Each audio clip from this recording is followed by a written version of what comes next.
as we know that in certain arthritis, there is more common involvement of proximal interphalangeal joint as in rheumatoid arthritis.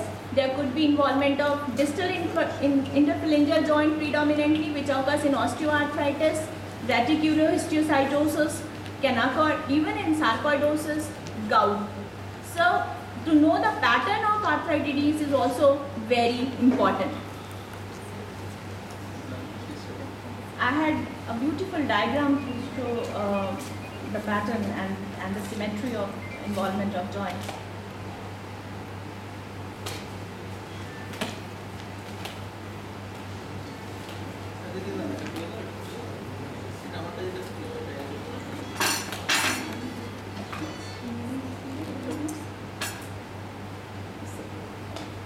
I would request you, if you have any questions on any of the arthritis, can we take up and utilize this time till the time this equipment becomes functional? So lights on in the auditorium. Because there's some problem, it is better to have madam is ready to answer all your queries, and you may ask any questions in rheumatology to madam.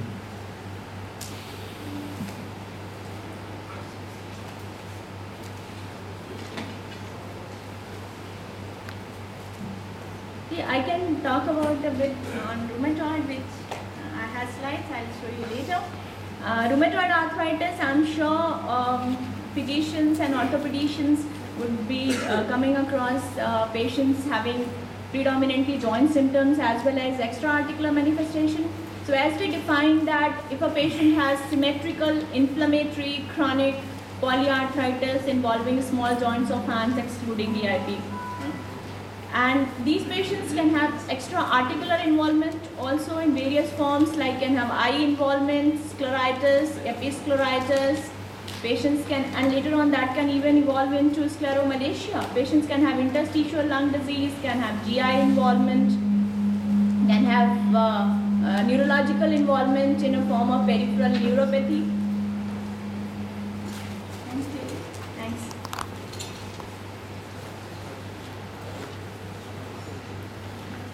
Auditorium lights off.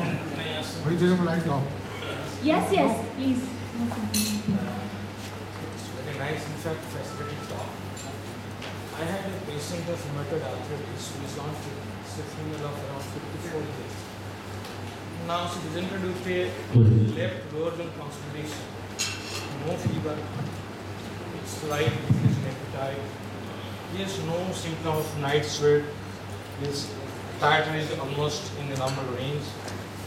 Now, how do you evaluate this disease? Like a patient was on disease modifying anti-rheumatic drug. Yeah. Since this patient is immunosuppressed because of the rheumatoid arthritis, and since the patient is on disease modifying anti-rheumatic drugs, that adds to the immunosuppression. Any patient who is immunosuppressed may not manifest with clinical signs of inflammation. All of us know that.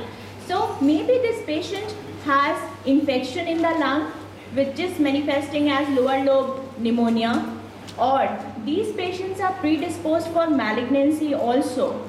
So the nature of the lesion needs to be known.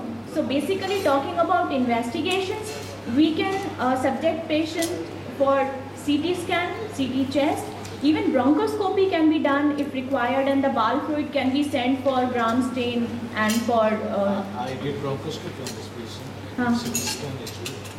Bowel fluid is negative of AB.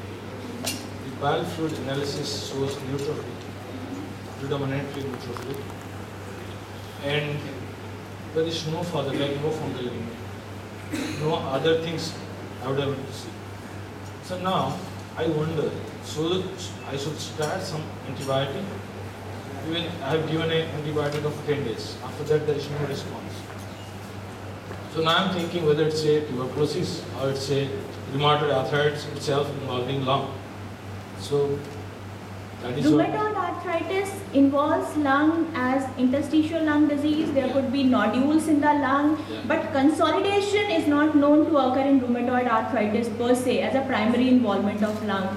by the description which you are giving, it seems more of a secondary cause for her lung problem. So even I would consider malignancy and infection, and particularly tuberculosis, as a very strong possibility. And if the patient is not responding to antibiotics, patient can very well be put on a therapeutic trial of anti-tubercular treatment for 6 weeks. We did FNSA lab, centigrade FNSA. That shows only inflammation. No like AB in the stream, and no like granulomas, what we expect in tuberculosis. In fact, in immunocompromised, you won't find sometimes granuloma. So now the dilemma is whether I should wait for some time, or whether I should start ATT, or whether I should go for any other modalities. Yeah, if I would have been in your place, I would have started patient on anti-tubercular treatment. The maximum investigation which could have been done, you have already done. Yeah. Nothing beyond that. Maximum one can do Mantoux and quantiferon TB gold, but that is not again a definitive test. So giving anti-tubercular treatment and then subsequently following up with radiological investigation to look for the regression would be worthwhile. Otherwise, I think even the consolidation is very big, then even open lung biopsy would be warranted to look for any malignancy. Thank you.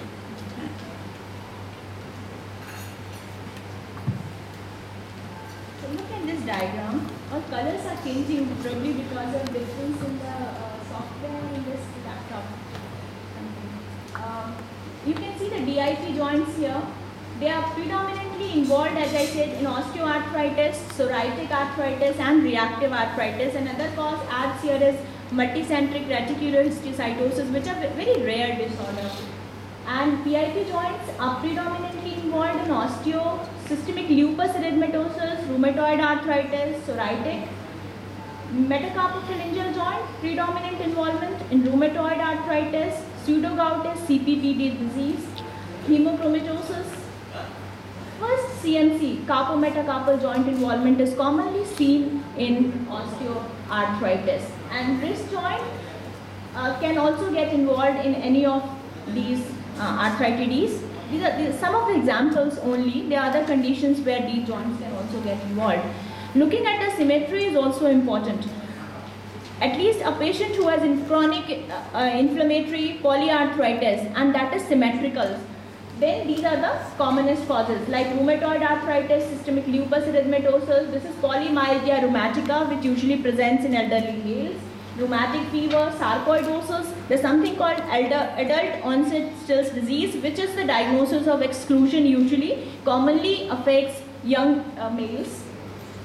It could be infection, viral. Remember chikungunya arthritis, which is a very close mimic of rheumatoid. Then there are certain conditions, hypothyroidism, sarcoidosis, osteoarthritis, CPPD and hemochromatosis. And they are non-inflammatory conditions.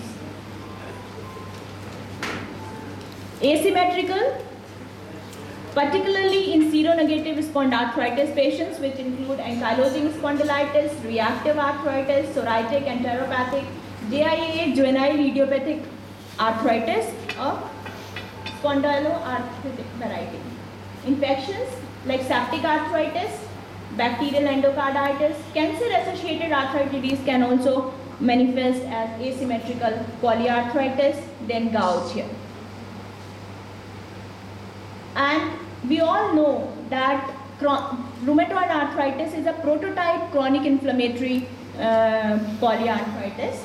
And remember, nowadays it is very well known that rheumatoid arthritis is not only the disease of joints, it can affect patient very adversely.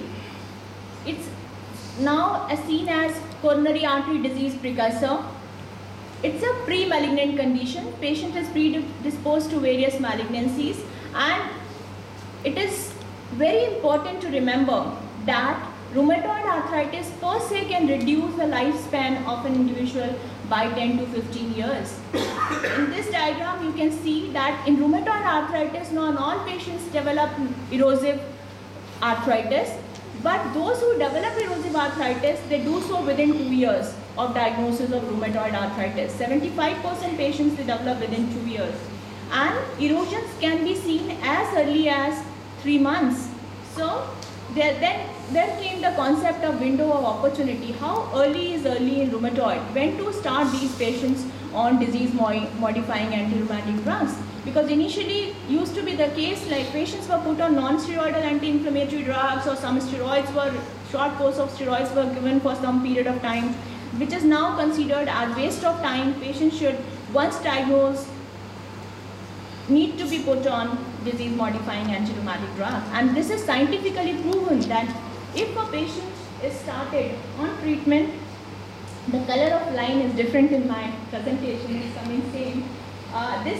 This line shows the delayed treatment line where the damage was more. Median sharp score is a score which measures the radiological damage in patients with rheumatoid arthritis.